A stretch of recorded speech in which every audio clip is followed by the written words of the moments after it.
The trap that business owners fall into often is that, because they're doing it for the business, because we have to do some of these things online, that they end up sort of just fully in that space and, really not taking care of their brains and in some cases their relationships, right? And so I think it's this trap we can fall into. Welcome to the Visibility Strategies for Women Entrepreneurs podcast, where we empower female business owners to step boldly into the spotlight and claim the recognition they deserve. I'm your host, Tori Barker. I'm passionate about helping women like you transform your visibility into tangible business success. Each week on this show, we'll dive deep into game-changing strategies, share inspiring success stories from women who've mastered their visibility, and offer practical, actionable advice you can implement immediately. Whether you're just starting your entrepreneurial journey, pivoting your business model, or ready to elevate your existing presence to new heights, you'll discover effective approaches to create exciting opportunities and expand your reach. So let's harness the power of strategic visibility and grow your business together. Welcome to the show. Hi, everyone. Thank you so much for joining us again on the podcast. I am so excited to introduce my friend and guest, Kelsey Green. Kelsey, how are you today? Hey, Tori, I'm doing great. Thank you so much for having me on today. So tell us a little bit about who you are and what you do. Absolutely. Yes. So my name is Kelsey Green, and I go under Kelsey L. Green for my business. And I have a couple different arms to my business. I work in the strategic communication space, focusing on environmental, water policy, especially in Washington State. And I also work with women entrepreneurs and creatives around things like accountability, setting digital boundaries in order to focus and produce your work, bring your work into the world. And I also, something I know you and I share, am very passionate about community and both digital communities, but especially in person community. Yeah. It's so important that last little piece about not only digital community, but in-person community, because there's so much in this space and world that we're in. We have all of these connections online in this digital space, and there's something so magical about being in person, right? We meet people across the world, across the nation, but when we can come together, there's an energy and a light that just like bonds you so much that you just can't explain, and you can't get that from the digital space. So I'm so passionate about that. I know you are too. So I love that we have that in common. Yeah, absolutely. I know it's funny, right? Because you and I are connecting in this space, and you and I are part of this really cool mastermind. I guess I've known you now for a couple years, Yeah. right? And I'm grateful for all of my digital communities. Absolutely. There's so many people I would never have met, in Washington Right. State, of course. And at the same time, part of my work and one of my goals is to make sure that those communities aren't fully taking over and replacing the in-person connections that we can make in the world. Yeah. Well, let's talk a little bit about digital boundaries, right? Because I know that's something that you're passionate about. Obviously we have to be online to be visible. We have to be in a certain space as a business owner to we have to be on a digital space in order to be found and do the work that we do.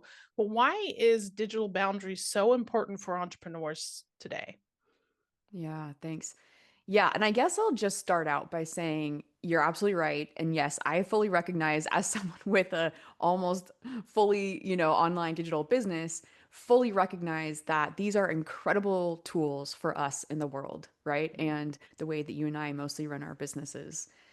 And at the same time, because some of these platforms have been created to be highly addictive and, as I just mentioned, sort of take the place of some of these in-person connections, the trap that business owners fall into often is that, because they're doing it for the business, because we have to do some of these things online, that they end up sort of just fully in that space and really not taking care of their brains and in some cases their relationships, right? And so I think it's this trap we can fall into. And I have a service-based business as part of my revenue stream right now.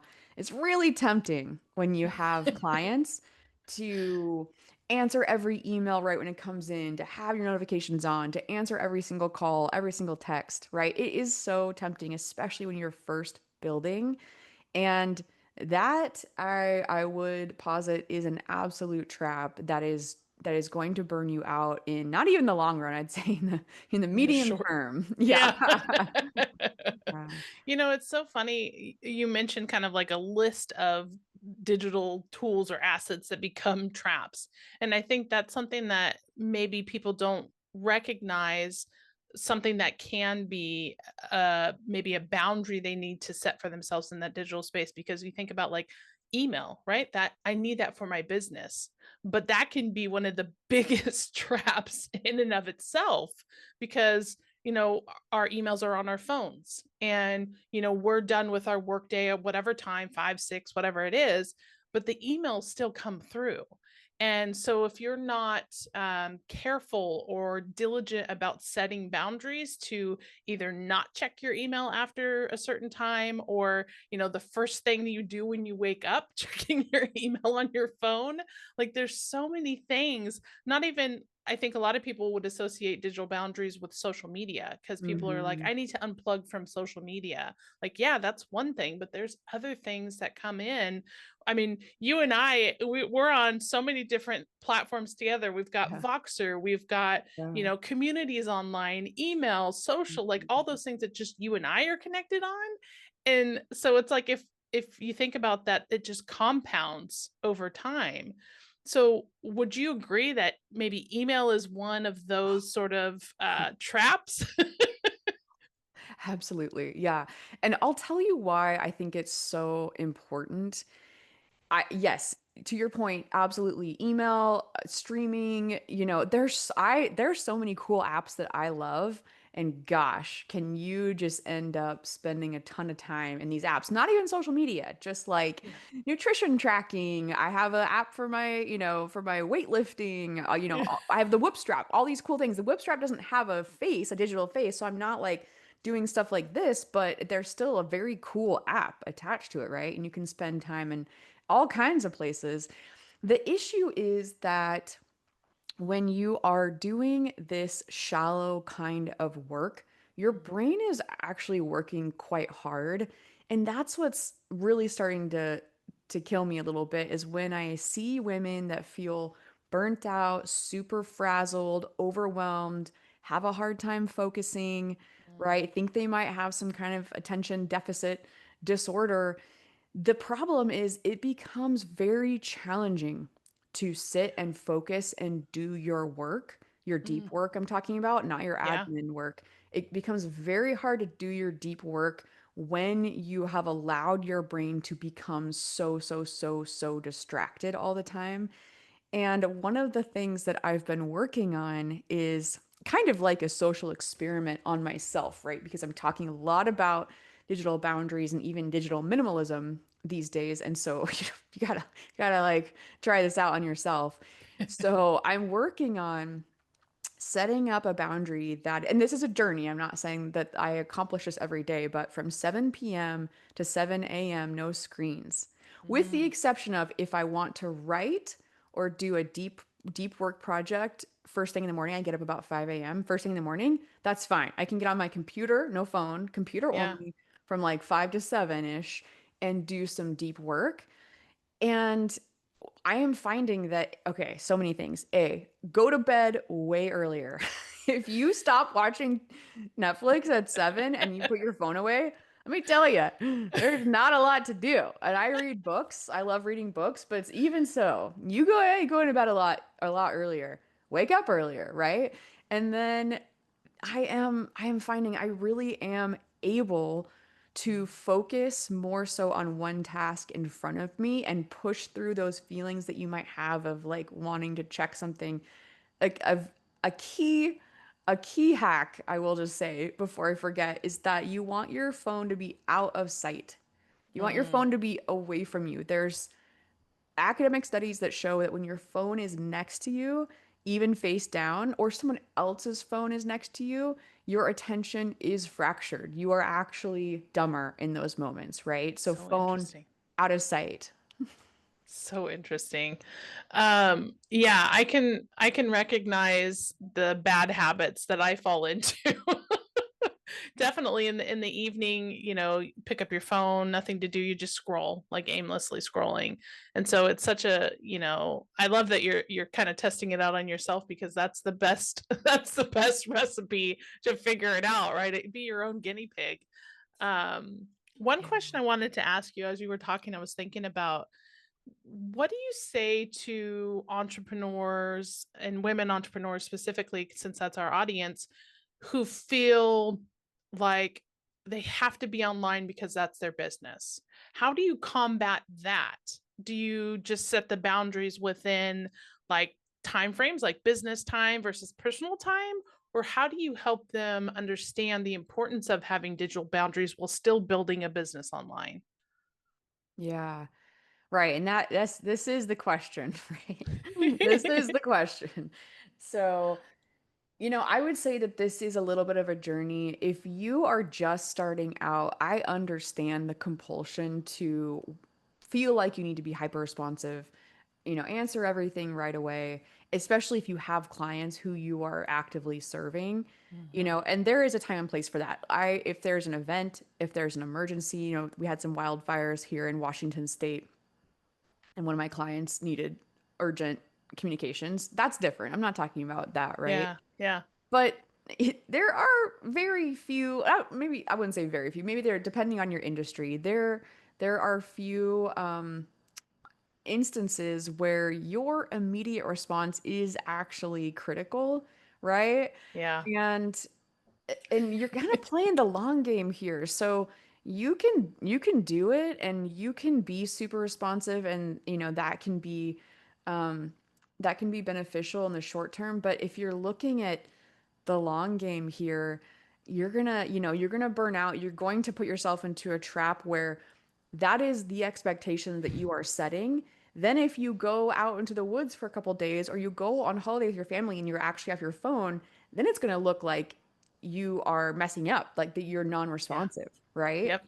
Yeah. And then if I was yeah, just going to say, I learned early on in my career that your response time sets the precedence for your clients' expectations.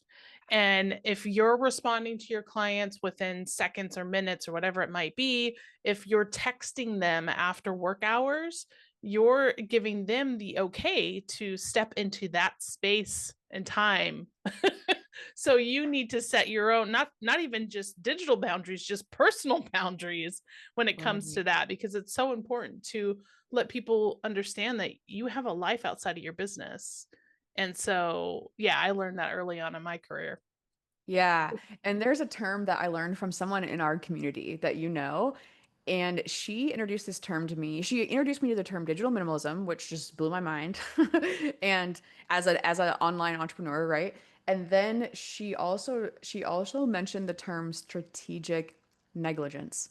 And Mm, it felt like a scary term in the beginning because I could not imagine purposefully not responding to something, that a client sends. And I still have these, oof, it gets me. But her point was you are teaching people how to treat you. yeah, And if you're responding to a text at 10 p.m., that's the expectation that you have set. So sometimes you just need to ignore that text until business hours the next day, right? right. Things like that. And again, I know that people are on different parts of the journey and I'm not saying come out of the gate and only check your email once a week, right? Which is literally one of my goals for the long term. But it's that, you can set these little boundaries in place. So it's very important in the beginning, especially. Yeah. One thing that I'd say too, as a piece of advice for our listeners, is building an online business. You have to be in all places at all times, right? but you don't physically have to be there. What I think that people need to understand and embrace is technology and automation, right? Right, right. Because there's ways that you can still communicate with people and your business can work for you while you're not personally in front of the computer. I mean, you think about things like email campaigns and drip systems and like AI automations and chatbots, like all those things that you can Yeah. use in your business to help you stay in front of people when you don't physically have to be there. So there's ways that you can work around it where you set your own personal boundaries, but then you also still utilize technology to help you stay in communication, in touch, and then, even if it's like a, hey, I'm I'm out of the office right now, but I'll get back to you soon. Like those types of things are still allowing you to be a touch point, but also give you your own personal boundaries and space that way too. So just I mean, absolutely great point. Both technology, automation, and hiring other people to help you, right? true. Yeah. So I have never liked social media. I've never wanted to be on social media. And, it's sort of like having, well, using a third-party scheduler, and maybe the algorithm hates that. Okay, I don't know. But, looking at if the automation isn't quite enough all the time, because sometimes you do need that personal touch, of course, Yeah. having just hired someone to help you out a little bit, to just alleviate that pressure to have to be on the platforms all the time. Yeah. And Yeah. Tori, I guess I just want to speak to a point that you made that I think is sort of critical here to realize is that these are amazing tools, Mm, right? For our lives, for our business. I don't think anyone's arguing that technology has across the board made things worse for people, right? There's things yeah. like laparoscopic surgery. I'm delighted that they don't have to like cut me open, like, to do a little procedure these days, right? That's great. But the point is, can we use the tools as tools? Can Yeah. we put the tools in place and let them work for us? Let social media help get our message out to the world. Let, things connect, help connect people, Yeah. right? But the tools aren't using us. They aren't Yeah. subverting our own values in the world, and they aren't hijacking our brains and our relationships, right? That's the Yeah. point. Yeah. And just to kind of like take that last point and tie us into this next conversation, the connection and the relationships, right? Like when we are building a business, we need to have community. And with that community, part of it, I mean, so part of the digital, I think part of digital boundaries is for yourself, but also having people to hold you accountable in that that digital boundary space too, right? And support and surrounding yourself with people who support you in your journey, in your business, but also helping you fulfill your goals with the connections that you make in these communities. And I know we talked a little bit about this, but I want you to talk a little bit more about, you know, why you think so. I think there's a term that you use, ultimate force multiplier, right? Oh So yeah. communities are this ultimate force multiplier. Why do you feel that way? And why is it so important, especially if we're talking about unplugging from digital, setting boundaries on digital? Why now should we focus on community? Yeah, great question, Tori. Thanks. So I'll just speak to the general issue first, and then I'll move into the business element, right? So in general, you may have heard, as many people have, that there is something that has been coined an actual loneliness epidemic, right? And this Mm, is globally. And I'd say that I think the data shows very clearly that this tracks, especially for young people, unfortunately, especially, coming from 2010 with the release of the smartphone, right? mm, So, loneliness epidemic, which impacts our physical health the same way that, if we were smoking a bunch of cigarettes, if we never got out and did anything physical, if you're eating like crap, I mean, all kinds of stuff, it's impacting us just like some of these actual things that we're doing to our bodies. The loneliness and disconnection has the same impacts, right? So just to kind of frame up the issue like that. yeah. And there's just been this decrease in things like these, what do they call them, the third places where there's not home work, but there's these places out in the community where people physically gather together. Historically, we see less and less of these, right, as Mm. people connect online. We're seeing less, of course, of people talking to each other in public spaces, like at the grocery store, Yeah.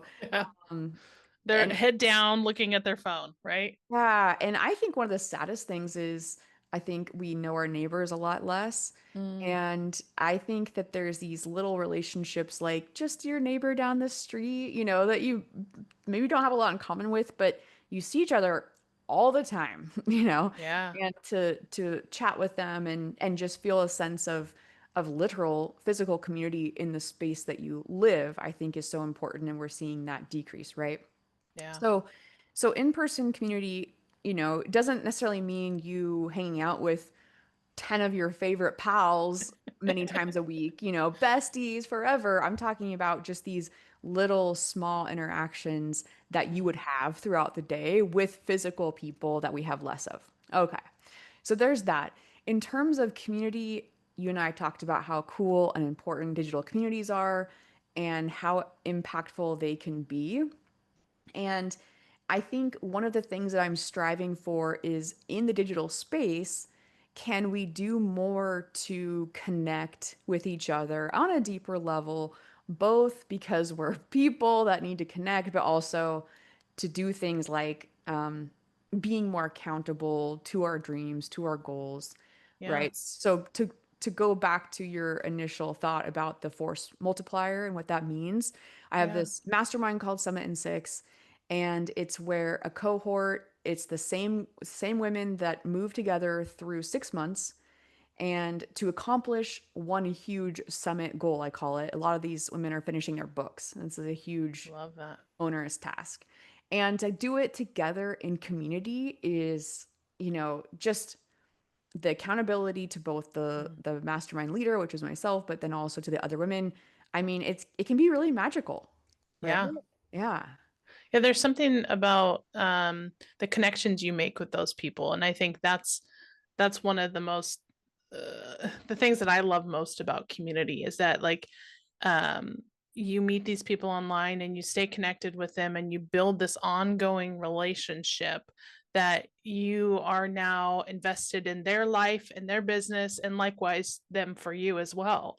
And so, like you and I, we've never physically met in person, have we? Or did we meet once? No, we haven't, which I keep forgetting because it feels like we I know know. I each was like, other wait, in did we meet? person. Because I know there was a San Diego event, but I don't think you were there. So yeah, so we haven't met in person yet, but it's like Right. like we've known each other for a couple years now, and I Yeah. feel like we have met in person just because of the frequency that we talk and the level of openness and vulnerability that we have in our space and with each other. That's something that is so integral to women specifically. I think we need Yeah. to have those people and and for entrepreneurs specifically, we Yeah. live in such a lonely space, right? A lot of times we're solopreneurs or we work remote and our team is in other locations. And so we don't physically have people around us like we would in a corporate or, Mhm. brick and mortar space. And so when we can have these communities and these supporters, it helps us in so many ways, mental health and emotional support and business growth and accountability and just friendship and community, all of those things. So I love the community space, I love the friendship, the masterminds, all of those things, just so integral to business, to growth, to our mental health, all of those things. Yeah, absolutely. And Tori, one thing I think is important to point out, given your audience and where you and I are at in our lives, is that there are these shifts that happen in your Yeah. communities Yeah. over time. And we know that, right? We've Yeah. we've presumably seen it in our own lives. And I am so grateful because okay, I love podcasts. I listen to a lot of podcasts. And early on in my business journey, I heard a lot of entrepreneurs, both women and men, say that when you move into an entrepreneurial space, you're going to lose a lot of your previous friends. Mm. And I truly did not believe that. I was like, well, that's sad for them. Yeah. Anyway, That will never happen to me. because it doesn't seem so drastic, that it would change the dynamic to such an extent. But Yeah. truly, that is what happened for me. And people talk about this little loneliness abyss where that you're trying to then find your people. And I will say, if you have old friends and you're still aligned, values wise enough, and Yeah, you still want to, yes, honor and nurture those friendships. Great. absolutely. Of Yeah. course, I'm not saying dump all your old Yeah. pals, but I just want to point out and normalize the fact that when we go through our lives, but especially when we move into different spaces, and it seems to be certainly true for an entrepreneurial space, that you Mhm. probably will have a shift in community. And it might not look like just a gentle falling away. It might look a little bit more Like a dramatic. cliff. Yeah. But that can happen. And one of the things I talk to adults about is how do you make new friends, in your 40s, 50s, after you retire, right? Because it was Yeah. a lot easier in college or 20s, whatever. Or if you're a parent and you connect with the other parents of kids Yeah. but then you realize as your kids age, I've heard this from parents, as your kids age, that you actually have like very little in common with these fellow parents beyond the kids, and now they're going away to school or whatever, and you're like, wait, what? Yeah. So Well, it's just like when you start a family, but your friends still haven't had kids. It's like your relationship changes because now you're focused on the kids and all that stuff, while your single friends are doing single stuff. right, It's like right, that whole dynamic changes. But I mean, I think ultimately everything is about a journey, right? We're at different yeah, stages in different parts of our life. And so we have to honor where we are. Have to honor who we are, yeah, and not fall into the trap of the what ifs or shoulds, in our life, because life's totally. too short, and you have to surround yourself with amazing people who are going to support you, love you for who you are, and be your biggest cheerleader. So, yeah, I'm just grateful for the space that we have and the opportunity that we've been able to connect through. But yeah, Definitely. Yeah. And I know that Tori, in our spaces, I know we talk a lot about mission, vision, values all the time, right? And so I yeah, almost hesitate to bring it up because it's like, oh, values, right? But I think it's pretty important both yeah, for, just to sort of bring these conversations together, mhm, the community and the people that you have in your life, and the way that you're showing up in the world, in terms of how you're spending your actual time and the yeah, content that you're consuming, the ways that you're engaging online and in person. These are all, I think, critical for the way that you're going to feel about yourself, right? hmm, And also reflect in the work that you're bringing out into the world. So I'd say looking at the values, and I guess I'm just thinking about community because even if it's not about kids or not about business, people see a lot of shifts in their communities when they're like, I don't really want to kick it at the bars anymore. yeah, Like I'm in my early 40s now. I'm like, I feel like I had a lot of great times and I'm cool not going to the clubs, right? But it's like some of my friends are still doing that. And with yeah, kids, like not kids aren't at the bar, yeah. but I'm Hopefully like not. No. I don't know how you have time. Like you got kids and you got a job and you're just like, hanging out, taking shots still. Wow. Anyway, Yeah. but it's like those transitions through life, but really making sure that you're taking a look at your core values and are your activities both digitally, the way you show up with other people, supporting these core values, or are they subverting them, right? Yeah, that's such a great point. I'm so glad that you kind of wrapped that little bow of what we talked about and tied it into value, because it's absolutely true. You need to align on values in so many different ways. And we've talked about digital boundaries, and how you need to be online but still set your own boundaries for digital space. And we talked about community and all those things. So I'd love if you can maybe share one piece of advice for someone who is curious about like a practical step that they can take to maybe, tiptoe into this digital boundary space, while still being able to have a community that they support themselves with. What's a practical step that they can take? Yeah, thanks, Tori. Well, I think that I've been giving this advice a lot, and um, I wouldn't say it's the easiest to hear, but what I've been telling people is that setting digital boundaries and pushing yourself to cultivate and nurture more in-person connections is probably going to be pretty tough at Mm, first, right? It's yeah. actually not that easy, especially with the digital boundaries piece, because you are fighting against the same addictive properties as if you're doing some lines of coke, right? Or any You literally just went any, the extreme, girl. because it's exactly the same in your brain, right? It's the Oh, same properties. It's just an addiction. And I'll just note that if you want to test this out, I run these 24-hour screen-free Sunday challenges. There's two, usually every month, right? So, yeah. yeah, and that's like just like it sounds, 24 hours, no screens. If you want to see how compulsive your, digital use is, try one of these challenges and Oh it my will gosh. become apparent to you, right? So, my point is, you don't have to do something drastic like this. There's a great book I actually have right here, Digital Minimalism, and that can sound really Oh scary, yeah. but it's more about creating the ethos in your life of how you want technology to show up and support you and your goals.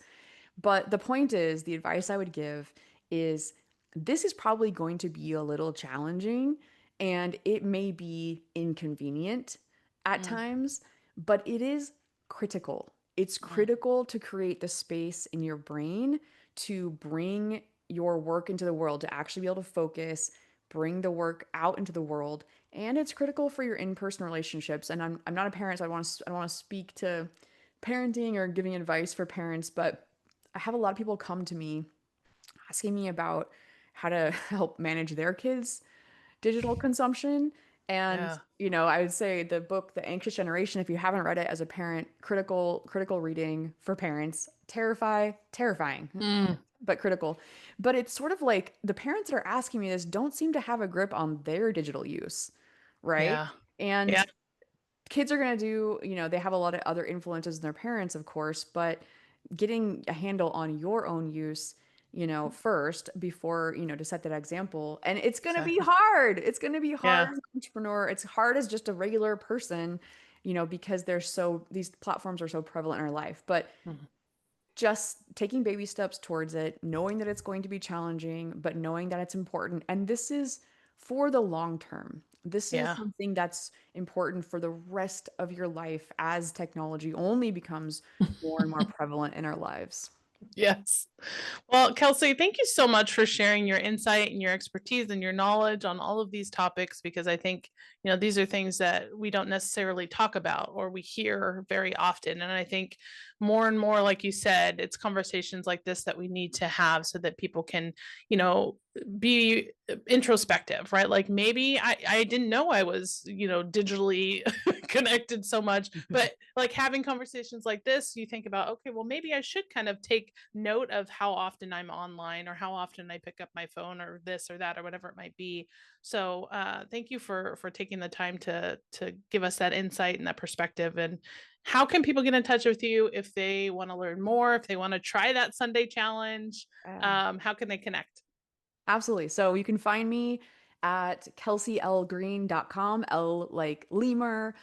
Same handle on Instagram, Kelsey L Green. You can find me on LinkedIn. So yeah, hit me up. Yes, the screen-free Sunday challenges will run one or two every month. Always on Sunday. That seems to be a good day for people. And I send you little ways to prepare because a fully screen-free day does take some preparation, we have learned.